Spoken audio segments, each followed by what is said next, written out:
From the Bob Mills Weather Center, meteorologist Stephen Nehrenz.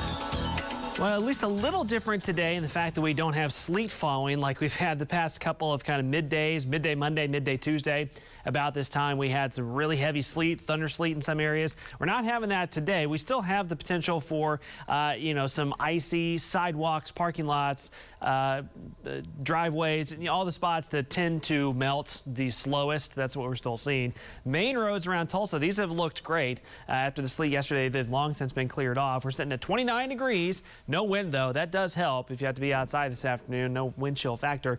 And overall road conditions, these are going off of those ODOT reports primarily for the highways. These are improving. So you're still seeing that the purple indicating ice-covered roads, generally east and southeast of Tulsa, but these are improving. It's not this can be this way on every road in all these counties highlighted, but there are still some state highways and secondary roads east and southeast of Tulsa that are still fairly ice-covered, but the crews are working tirelessly to get those cleaned up. And the lack of precipitation today is making a big difference, and as far as them making a lot more progress on that. But still, traveling east and southeast of Tulsa, there are some slick roads. Temperatures upper 20s to around 30. We're trying to nudge up the freezing. We should get there about the 2 to 3 o'clock hour briefly for an hour or two. To technically at least break the sub-freezing streak. I mean, it doesn't really feel warm outside. It's not warm, but we are several degrees warmer than this time lunchtime yesterday. So that's at least a positive. We're headed in the right direction. And there have been some peaks of sunshine, especially north of Tulsa, Pawhuska to near Bartlesville to Coffeyville. A little bit of sun breaks at times. I mentioned a few minutes ago, this next wave of winter weather tonight, there's some really dry air in place that looks like it's going to limit a good portion of eastern Oklahoma, at least northeastern Oklahoma, from seeing anything. Dew point values, that's the measure of moisture at the surface. Low teens, upper single digits, that's very dry air. Notice those numbers are slightly higher in southeastern Oklahoma. They're really dry across the entire state. You get near just south of the Red River, that's where the moisture is higher. So as I look at radar, go back to the radar display here, you see all of this freezing precipitation across north and northwest Texas, and you go, oh boy, because you see it heading our way.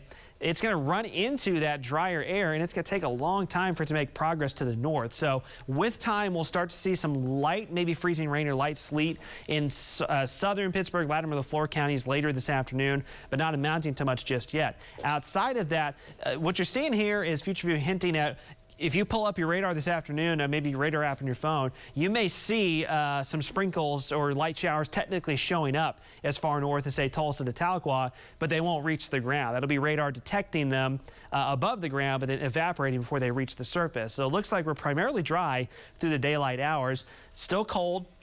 Lower 30s for highs, but then near and north of Tulsa reaching the mid-30s where there are a few sun breaks. So here's that wave that moves in later tonight. Eventually, the air will moisten up just a little bit more, and we'll start to see rain transitioning to freezing rain near and south of I-40. So as opposed to the last few days where it's been sleet, this would be primarily freezing rain that freezes on contact on things like trees, power lines, elevated surfaces. Notice through the night, though, it really struggles to get north all the way up into Tulsa. And there's a reasonable chance here that the Tulsa Metro may stay kind of on the northern edge of this and miss out, which would be just fine, I think, for all of us, because that wouldn't mean any more icing issues. But nevertheless, south of Tulsa, I-40 into southeastern Oklahoma, there is still that icing potential until tomorrow morning. We'll be below freezing in the mid to upper 20s, and then gradually during the day tomorrow, one little last wave of rain to the south with highs in the 30s, but then highs climbing back into the 40s across northeastern Oklahoma. So again, ice accumulations could be a glaze just south of Tulsa, but it looks like a tenth to a quarter of an inch of ice, more likely south of the I-40 corridor, Pittsburgh, Latimer, LaFleur counties. You'd be the most likely to see the most impactful icing accumulations today into tonight. So just be aware of that. Again, that moves out pretty quickly tomorrow, and then we start the great thaw here over the next several days. Still chilly Thursday and Friday, but getting better. But check out the weekend. Make some plans already. We really get some nice warmth going Saturday, Sunday, and Monday. Looking great.